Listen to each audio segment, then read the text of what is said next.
Les États-Unis s'en sont pris directement à ZTE. L'an dernier, l'entreprise a admis avoir envoyé illégalement des technologies américaines en Iran et en RPDC, en violation des sanctions contre ces pays. ZTE a promis de punir des dizaines de décideurs impliqués. L'entreprise va souffrir de cette interdiction, mais aussi les entreprises américaines. C'est une situation perdant-perdant et de nombreuses entreprises américaines vont souffrir et les consommateurs américains vont aussi souffrir.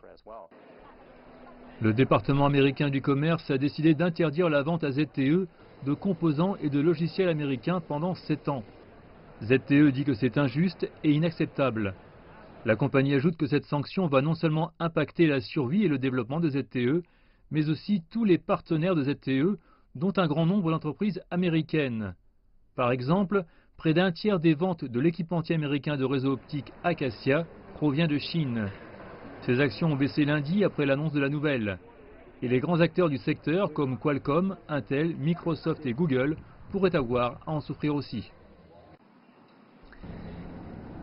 Pour Google, c'est grave parce que tout d'un coup, ils n'ont plus accès à des millions de clients en Chine.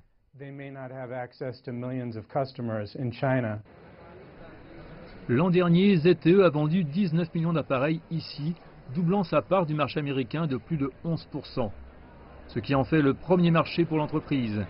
Mais il est clair que les entreprises américaines vont aussi connaître des pertes.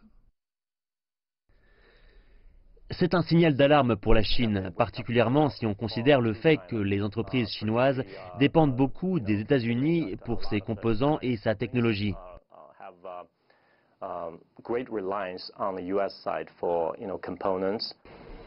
Les experts disent que les dernières tensions entre la Chine et les États-Unis mettent en évidence la dépendance de la Chine vis-à-vis de la technologie américaine, notamment les semi-conducteurs.